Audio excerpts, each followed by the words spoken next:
Dear students, आज मैं आप लोगों को लगान के बारे में बता रही हूँ। लगान के दो दृष्टिकोण हमारे समक्ष है, एक परंपरावादी दृष्टिकोण, एक आधुनिक दृष्टिकोण। परंपरावादी दृष्टिकोण का प्रतिपादन प्रोफेसर रिकार्डो के द्वारा किया गया। उन्होंने बताया कि लगान भूमि की शक्ति का प्रयोग करने के लिए दिए जाने वाला भुगतान है। वो लोग ये मान के चलते थे कि भूमि प्रकृति द्वारा दिया गया निःशुल्क साधन है और भूमि की पूर्ति एक अर्थव्यवस्था के लिए स्थिर या पूर्णतया बेलोचदार होती है। तो उन्होंने कहा कि भूमि की जो भी मौलिक और अविनाशी शक्ति है उनका उपयोग करने के लिए जो कुछ भी दिया जाता है वो लगान है। लेकिन आधुनिक अर्थशास्त्रियों ने थोड़ा डिफरेंट व्यू प्रस्तुत किया है। उन्होंने कहा कि लगान केवल भूमि को प्राप्त नहीं होता है, बल्कि उत्पादन के प्रत्येक साधन की आय का एक भाग अथवा कुल आय लगान होती है। लगान निकालने के लिए उन्होंने बताया वास्तविक आय माइनस हस्तांतरण आय।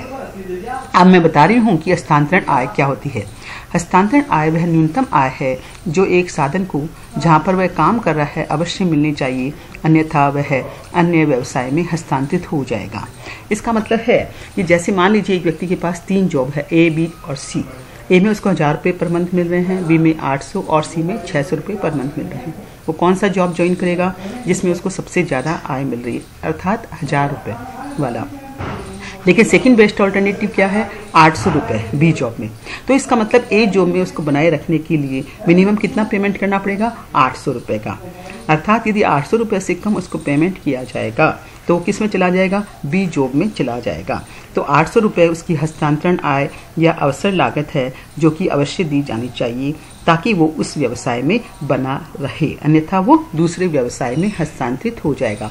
तो इसका मतलब लगान इज इक्वल टू वास्तविक आय माइनस हस्तांतरण आय। तो इसमें लगान कितना हुआ, 1000, वास्तविक आय कितनी, 1000 माइनस हस्तांतरण आय 800 अर्थात 200। तो इस प्रकार से उन्होंने बताया कि प्रत्येक साधन को लगान मिलता है। तो लगान के 2 सिद्धांत है, रिकार्डो का लगान सिद्धांत और लगान का आधुनिक सिद्धांत। रिकार्डो के लगान सिद्धांत की हम चर्चा करते हैं, इसको परंपरावादी सिद्धांत भी कहते हैं। रिकार्डो के अनुसार लगान भूमि की उपज का वह भाग है जो भूमि की मौलिक तथा अविनाशी शक्तियों के लिए भूस्वामी को दिया जाता है। इस नियम की मान्यताएं क्या हैं, भूमि की पूर्ति स्थिर है, भूमि का एक ही उपयोग है और वो क्या है, खेती। वस्तु बाजार में पूर्ण प्रतियोगिता है, कृषि में घटते प्रतिफल का नियम लागू होता है। अर्थात जैसे जैसे हम कृषि क्षेत्र में या भूमि पर श्रम और पूंजी की डोजेस बढ़ाते जाते हैं तो उनसे हमको घटते हुए प्रतिफल प्राप्त होते हैं। और जैसे जैसे जनसंख्या बढ़ती है कृषि पदार्थों की मांग भी बढ़ती जाती है। उन्होंने लगान निर्धारण के 2 दृष्टिकोण रखे हमारे समक्ष, एक है विस्तृत खेती और दूसरा है गहन खेती। विस्तृत खेती के अंतर्गत क्या करते हैं कि हम उत्पादन बढ़ाने के लिए निरंतर भूमि का उपयोग बढ़ाते चले जाते हैं। ये मैंने बताई क्या, इनसे ए, बी, सी और डी 4 प्रकार की भूमि है। इन पर चारों पर हम 100 रुपये की लागत लगाते हैं। तो पहली भूमि सबसे ज़्यादा उपजाऊ है, उससे 10 क्विंटल उत्पादन प्राप्त होता है, दूसरी से 8, तीसरी से 6 और चौथी से 4। तो हमने डी भूमि को सीमांत भूमि माना है। तो हम सीमांत भूमि पर आधिक्य कैसे निकालेंगे, 10 में से 4 घटाया, 8 में से 4, 6 में से 4 और 4 में से 4। तो ये क्या हो गया, लगान हो गया। इसको हमने डायग्राम के द्वारा भी प्रस्तुत किया। ए भूमि का उत्पादन 10 क्विंटल, बी का 8, सी का 6 और डी का 4। तो ऊपर वाला जो है वो लगान है। इसको हम दूसरे डायग्राम के द्वारा भी अभिव्यक्त कर सकते हैं। इसमें देखिए ये उत्पादन है और इधर लागत और प्राइसेस है। तो ये देखिए डिमांड और सप्लाई के द्वारा प्राइसेस का निर्धारण हो गया है। ये प्राइसेस है, ये एसी है और इधर एमसी है। तो एक ग्रेड भूमि को एसी पीबी के बराबर क्या हो रहा है, लाभ प्राप्त हो रहा है। बी भूमि को थोड़ा कम लाभ प्राप्त होता है, पीटीआरएस के बराबर।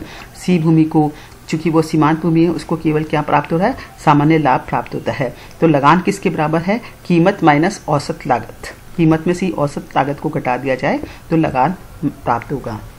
गहन खेती में लगान।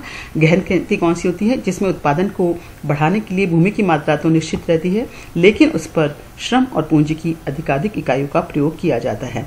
तो इसको भी हमने रेखा चित्र के द्वारा दिखाया गया है। इधर वाई एक्सिस पे उत्पादन की मात्रा दिखाई है, एक्स एक्सिस पे पूंजी व श्रम की मात्रा दिखाई है। जैसे जैसे पूंजी और श्रम की डोज बढ़ाते जाते हैं, देखिए पहले उत्पादन है 8 क्विंटल, फिर दूसरी डोज में 6, तीसरी में 4 और चौथी में 2। तो हम ये मान के चलते हैं कि 2 के बराबर लागत आ रही है। तो ऊपर वाला जो है वो सारा क्या है? लगान है।